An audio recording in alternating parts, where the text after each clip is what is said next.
जब चाचा ने गांव की पंचायत के साथ मिलकर एक अनाथ लड़की की जबरदस्ती शादी करवा दी, तब किसी ने नहीं सोचा था कि यह मजबूरी एक दिन गांव की सोच को बदल देगी। जानिए कैसे एक जबरदस्ती की गई शादी प्यार और परिवर्तन की सबसे बड़ी मिसाल बन गई।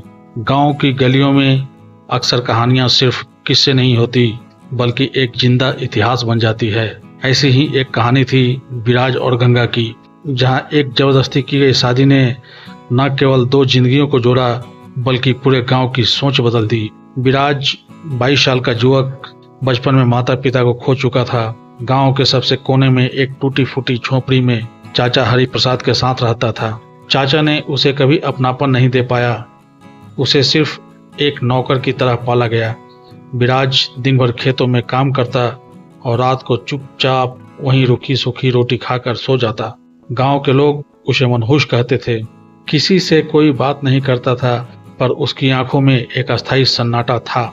उसके जीवन में कोई सपना नहीं था, क्योंकि सपनों की कीमत उसे पता थी कि बहुत भारी होती है। गंगा 19 साल की एक अनाथ लड़की थी। उसके माता पिता की मौत एक सड़क हादसे में हो गई थी। रिश्तेदारों ने उसे बोझ समझकर चाचा हरि प्रसाद के पास भेज दिया। चाचा की मंशा साफ थी, एक नौकरानी मिल गई, लेकिन गंगा वैसी नहीं थी जैसी गांव की लड़कियां होती थी। वो सवाल करती थी, निर्णय लेती थी और चुप रहने में विश्वास नहीं रखती थी। गांव की विराज से पहली भिड़ंत तब हुई जब वो झाड़ू दे रही थी और विराज ने बिना बोले उससे पानी मांगा। गंगा ने उसे घूर कर देखा और बोली, मांग रहे हो या आदेश दे रहे हो? विराज ने चौंक कर देखा। उसे आदत नहीं थी किसी के बोलने की, पर गंगा की आंखों में जरा भी झिझक नहीं थी। एक दिन गांव के कुएं के पास गंगा और विराज आपस में हंसते हुए दिख गए। किसी ने देखा और बात को फैला दिया। बात पंचायत तक पहुंची। हरि प्रसाद को बुलाया गया। गांव की इज्जत का हवाला देकर कहा गया, शादी करवा दो, नहीं तो लड़की की बदनामी और लड़की की जिल्लत का भार पूरे गांव पर पड़ेगा। हरि प्रसाद ने नाटकीय रूप से सिर झुकाया और बोला, जो पंचायत का हुक्म वही हमारी मर्यादा। शादी तय हो गई। विराज कुछ नहीं बोला। गंगा चुपचाप रोती रही। शादी मंदिर में हुई, बिना संगीत, बिना सजावट, बिना सहमति के, सिर्फ रस्मों का बोझ और सामाजिक दिखावा। शादी के बाद जब गंगा चुपचाप विराज के साथ झोपड़ी में पहुंची, तो उसने सिर्फ एक बात कही, मैंने हार नहीं मानी, तुम भी मत मानना। अगले दिन विराज ने पहली बार गंगा से सवाल किया, तुम्हें क्या पसंद है खाने में? गंगा ने मुस्कुराते हुए देखा।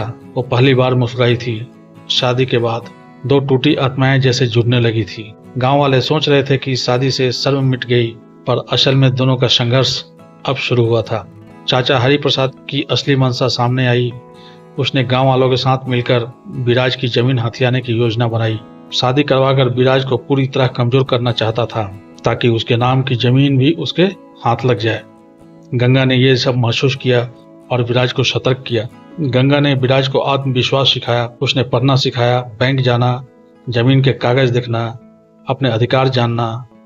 यह सब उसने चुपचाप करना शुरू किया। विराज ने खुद को पहचानना शुरू किया।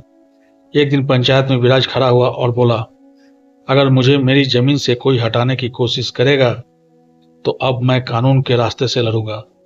और ये लड़की जिसे तुमने जबरदस्ती मेरी पत्नी बना दिया, अब मेरी सबसे बड़ी ताकत है। गांव वाले चौंक गए।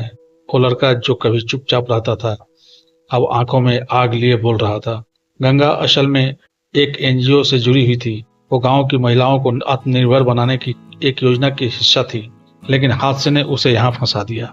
अब वो खुद उस अन्याय का हिस्सा बन चुकी थी जिसे वह खत्म करना चाहती थी।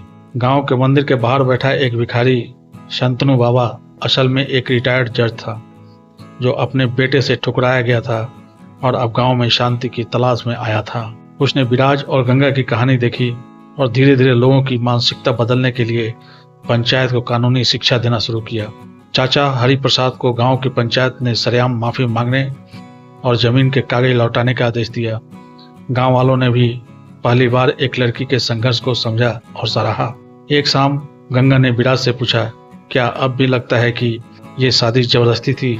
विराज ने उसकी आंखों में देखकर कहा, उस दिन सबने हमें मजबूर किया था, लेकिन आज मैं खुद से अपनी मर्जी से हर जन्म तुम्हारे होने का तैयार हूँ।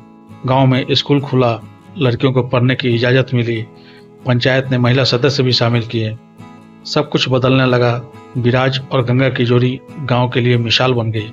कहते हैं कुछ किस्मतें जोर से बदलती है, लेकिन कुछ लोग उस किस्मत को बदलने की हिम्मत रखते हैं। विराज और गंगा की जबरदस्ती शादी एक पूरे गांव में सोच बदल दी। अब जब कोई पूछता है तुम्हारी शादी कैसे हुई थी, तो विराज हंसकर कहता है जबरदस्ती थी, लेकिन आज वो मेरी सबसे बड़ी खुशी है। तो दोस्तों, ये कहानी आपको कैसी लगी? अगर अच्छी लगी तो लाइक, कमेंट, शेयर जरूर कीजिए।